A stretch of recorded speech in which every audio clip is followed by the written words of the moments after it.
I am sitting here with a advanced reading copy of my new book, Like a River. I'm new to writing books, but I'm not new to making albums. And so usually when I make an album, I will take the album itself like this and before it comes out, and I'll talk about each song, each track. We call it a track by track. And I'll say where I wrote the song and how we recorded it and the story behind it. And I thought it might be helpful to take this book and do the same thing with the chapters. So there's 12 chapters. I thought we could take Like a River and just kind of walk through it like I would a song, tell you the story behind it. So chapter 1, it's called The Water's Edge, and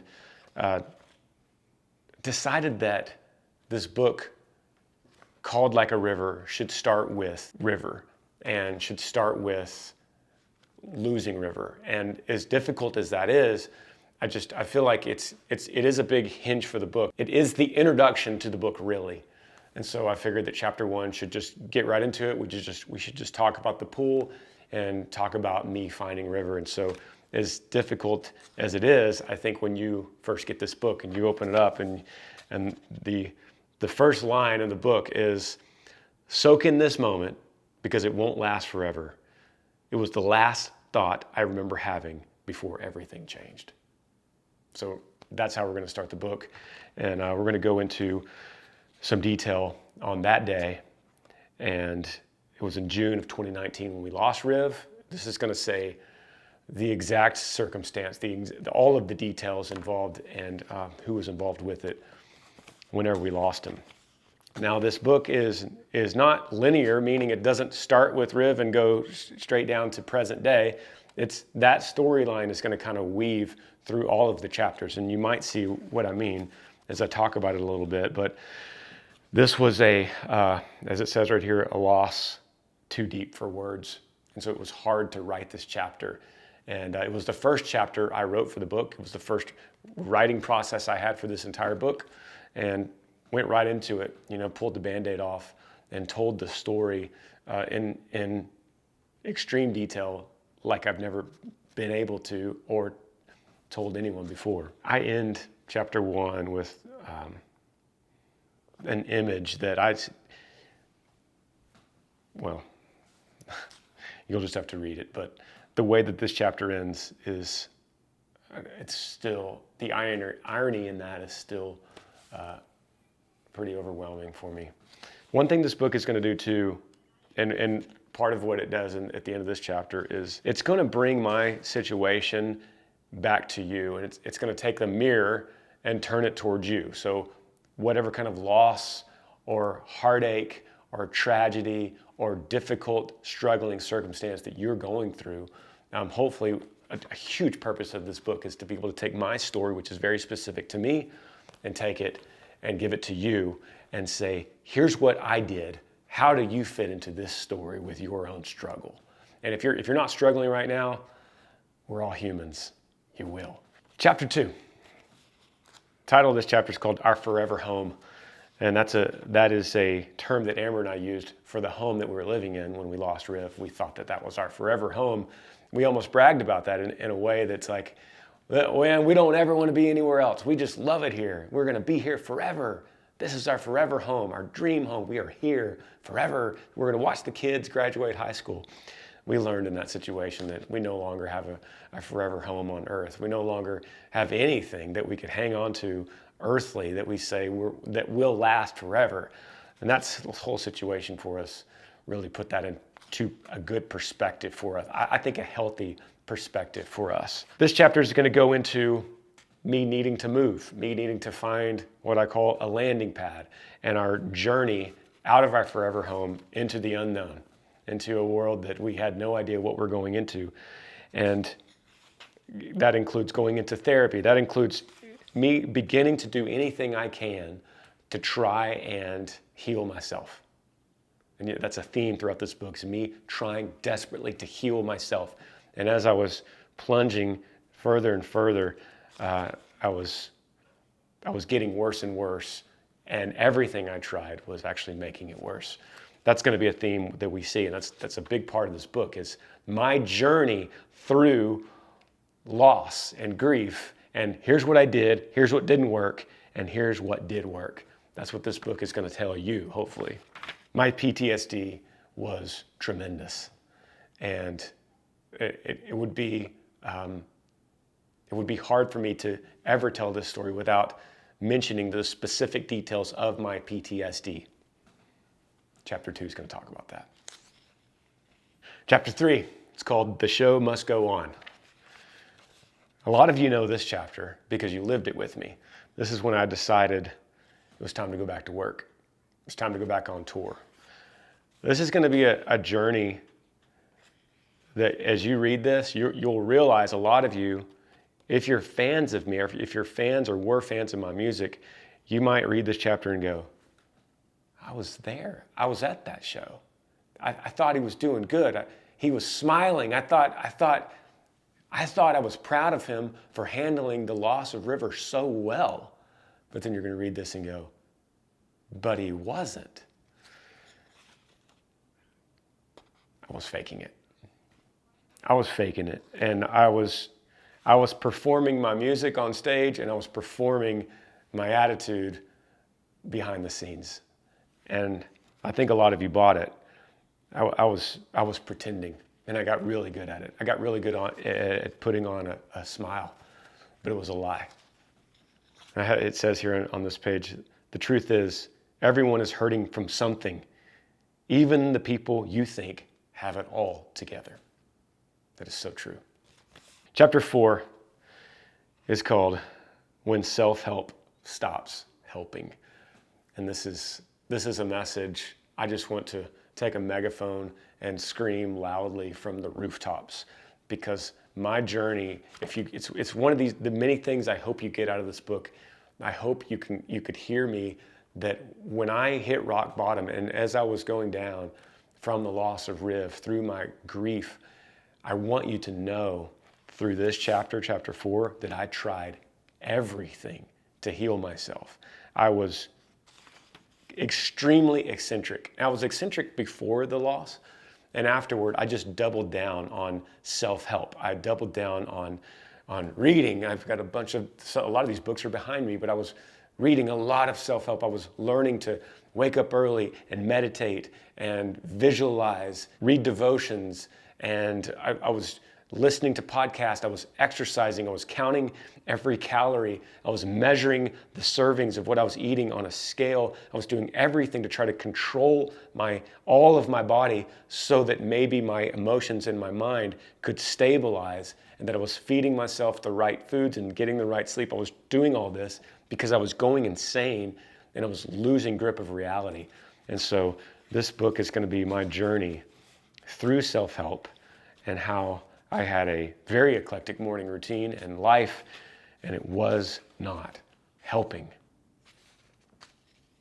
Chapter 5 is called What My Dad Taught Me. And it's crazy that Dad makes this book. And I told you this book is not linear. It doesn't just go down in a timeline. This is going to be a chapter about my dad and what he taught me. And what did he teach me? Well, it might not be what you think, because yes, he taught me so much about life and love and integrity and what it might be like to be a man. But we lost my dad in 2014. So it was also my first deep grief, my first big experience of loss. And this is going to go through the details of that loss and how it impacted our family and devastated our family in so many ways, to lose our leader, to lose the man of the house, to lose the man that I relied on for advice, for a phone call. If I needed to know something, Dad was there. He answered. He had the advice I needed. And when you lose that, when that carpet is pulled out from underneath you, your world kind of goes into shambles. So what Dad taught me ultimately through this, in the context of this book, is how there's a secret to this chapter that I hope you make it this far and see the secret. I don't want to reveal it, but it's pretty crazy. And ultimately, what I learned from Dad was how to grieve, so that just a few years later, when we lost River, it wasn't my first time to do it. So chapter 6 is called Rivers in the Wasteland. And this is we're back, I'm performing, I'm doing interviews, and this is going to go into detail about the time when we revealed to the public what was happening. and we were declining interviews, and everyone, it seemed like so many media outlets wanted to interview me. And as we were saying no, and Tyler, my brother, was fielding this and saying no to so many interviews, they were running their own story. And on all of those news websites and stations and radio programs and podcasts, then the haters started coming. And when the haters came, they were not related to me at all, or not a fan at all. I started seeing that. So then people tried to shield me from seeing the haters, but it was a tough season, because as tough as I wanted to be, and as mentally strong as I wanted to be, as I was going through my self-help phase, I was also seeing the haters. And the truth is, and what I reveal in this chapter is, the biggest problem with the haters was that I kind of believed them. At least I wanted to believe them. The haters that said I was an irresponsible dad, I believed that. The haters that said I was guilty of a crime, I believed that too. So when they said it, one of the hardest things about hearing from the haters, the hardest thing about it was, I agreed with them. I thought they were right. And the people that loved me, that said, no, you need to get rid of your guilt. It is not your fault. This was an accident. The problem was, I didn't believe them, the people that loved me. I would rather believe the haters. And that's what was so devastating about it. The end of chapter 6 is going to show that my evolution from self-help amidst the haters led me to my devices, my other ways of coping, the different things that I did to cope with the loss itself. And then that led me to chapter 7. Chapter 7 is called The Dark Night of the Soul. This is a chapter that I didn't want to write. In fact, this is a chapter that I thought, maybe I can get by without writing it at all. Maybe I can get by without anyone knowing it. And I told a friend of mine about this. Amber didn't know about it. Nobody in the family knew about it. The people that were involved didn't know about it. But I told a friend, a pastor, and he said, you need to write that in a book, because there might be people that have a similar situation. They need to know that. And I said, you know what? You're right. I need to write chapter 7, The Dark Night of the Soul. This is when everything came unglued. This is when I hit rock bottom. And it was the darkest night of my life. There is no doubt. And after I finished it, I still didn't tell Amber. I still didn't tell my family until the first draft of the book started getting put together. And I called Amber and I said, I need to tell you something. Before you check out the original draft of this book, I need you to know something. There's a chapter in there that's going to get really dark. It's going to get really deep, very personal. And I need to tell you about it before everyone else starts hearing about it. And eventually, the world that reads this book hears about it. So I told her, she cried, I cried with her, but we both agreed it needed to be in here. That's chapter 7. Chapter 8 is called Rebirth. This is the hinge of the book. It's going to happen right in the middle. The book doesn't happen, it doesn't work, nothing makes sense without chapter 8, because everything leading up to the book is climbing up the mountain, and the peak of the mountain is chapter 8. This is when God met me where I was. This is where God rescued me in a profound way. And it was almost, in a way, it was separate from the river event completely. But the way that it happened was very specific.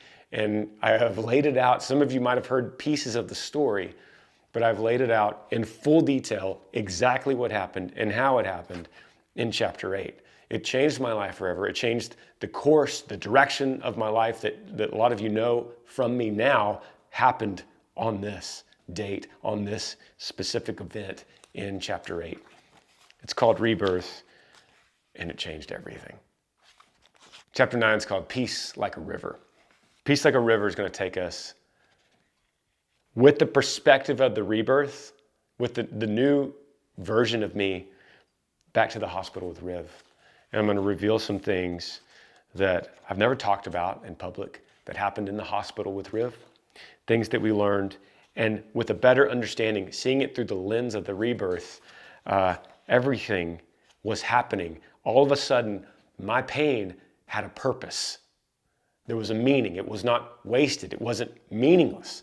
But my pain and the suffering and everything we went through, as I walked through chapter 9, I started realizing it was there for a reason. It was working for me. It can be working for you too. And that's the reason I wrote chapter 9. That's the reason ultimately I wrote this book, so people that read this can hear it and they can believe it and they can know your pain is working for you. Your pain has a purpose. Chapter 10, the Phoenix. It's crazy because the few people that have actually read this book, they'll text me or they'll call me and they'll say, man, I'm into your book. It's so good. It's like I'm just blown away by the story. And I'm like, thank you. What part are you on? And they're like, yeah, it just happened. Like the rebirth just happened. And I'm like, oh, it hadn't even gotten good yet. And that's what's crazy. I love this book. I'm very biased, but it has so many wrinkles. It has so many new turns. And so just when you think we've peaked and we've reached the pinnacle of what could happen, then it takes a new turn that goes a completely new direction. And so the Phoenix is what happens in chapter 10. And what is happening in the background of the rebirth and the growth, what is happening is a new baby. Amber and I are working on and trying to walk through the story and the path in our future of what it would look like with another baby. And we have so many obstacles. The odds are impossible to have another baby. I mean, you could say it that way. The odds were impossible. And chapter 10 is going to walk through Amber and her strength and what it took and what she went through and how God brought her through this, even through a miscarriage that was devastating after the loss of a child, to have a miscarriage after that while we were living in an RV in a barn with bugs in the Texas heat. She emerges from the ashes like a phoenix. Chapter 10 ends with an unexplainable dream that Lincoln has. And I can't wait for you guys to read what that dream was in detail. And that leads us into chapter 11, which is, if you're reading the book so far and you're going through this and you're like, man, I really like this book, you haven't gotten to chapter 11 yet, the Maverick. A lot of you know, that if you're watching this video, you probably know me. And I say that in a way that there's a lot of people, hopefully, Lord willing, there's a lot of people that read this book that don't know me before they read it. But if you're watching this video, you probably already know me. And so you know my story and you know we have Maverick. But I'm excited for the people that don't know that, for the people that have no clue who I am and they're just walking through this and they're like, oh, this poor guy. And then all of a sudden the story just gets crazy. And then there's this Maverick story that just comes out of nowhere. And I like to say that, River's on the cover and River's got the hook, for the song. But it's really a story about Maverick. And you can look at this whole book in a way that the whole book is leading up to Maverick. Why? I don't know. It's something, there's things in life I cannot explain. I can't put into words. But in a way, this whole book is leading towards this redemption in the form of Maverick. And Maverick came with an absolute vengeance against impossible odds. But the fact that we even have this little unbranded calf, which is what the word Maverick means, is mind-blowing to me. And it is something that I'll never fully begin to understand. But this is the full story of Mav, and from the conception of the idea of having a baby all the way until we actually delivered and had this little miracle kid. Chapter 12 is called The Living Water. And we're going to get closer to modern day. And I'm going to explore the idea of what it means to have a child like Maverick that exists because another one doesn't. because River's not here. And to be able to trade Maverick, of course we love, would be to trade him for River, who of course we love, would be to say that there is no more Maverick. And then to be able to say we want Maverick would be us saying that we don't want River. And that is a conundrum in my mind that I can't even begin to understand. But I do know that that's the way it is. And I do know that it's God's will because it's happening. And it did happen. And his will always, his purpose always succeeds. It is what it is. And so I'm left to unpack this in this book and try to understand why loss is a necessary part of life. And to try to tell you, the reader, that as you read this and I tell you your pain has a purpose, you might not see that redemption yet. Maybe you haven't lived long enough. But if you continue down the path and you continue to surrender, which is such a big theme of this book, as you continue to surrender, you'll see that loss is a necessary part of life. If you had your favorite movie and you take away all the bad parts, you take away the bad guy, you're left with a very boring movie. And there's no way to redeem it. There's no way for the good guy to be good. There's no way for the good guy to be redeemed in the end if there wasn't the suffering or the bad guy, or the bad situation in the middle of it. And so that's the case with you, and that's the case with me. And I'm going to walk through that in this last chapter. And then I hope that as the mirror is turned back to you, you could close this book and you hear the story of me not only finding hope in the midst of the tragedy, but then taking this to the next level, which is what most of you know me now, being a preacher and going through seminary and going and traveling to different churches and bringing the gospel to people. And the beginning of that is at the end of this book, which leads me to right now. And this is so important. This book is the most important piece of media out of everything I've done, out of 24 years of touring and making 10 albums and live albums and countless music videos and documentaries. This is the most important piece of media I've ever done. And I feel so convicted by that thought that I'm willing to give up touring and give up music, all of it, to be able to take this book to you and be able to give it to you and say, read it. Let's have a conversation. If you don't know what to do right now, if you're suffering, if you're in pain, if you're grieving right now, read this book and then let's talk. Let this be a conversation starter. Let it be a conversation starter for somebody in your family or one of your friends or somebody that you know that is hurting right now. I want them to read this book and then let's talk. That's how important this is to me.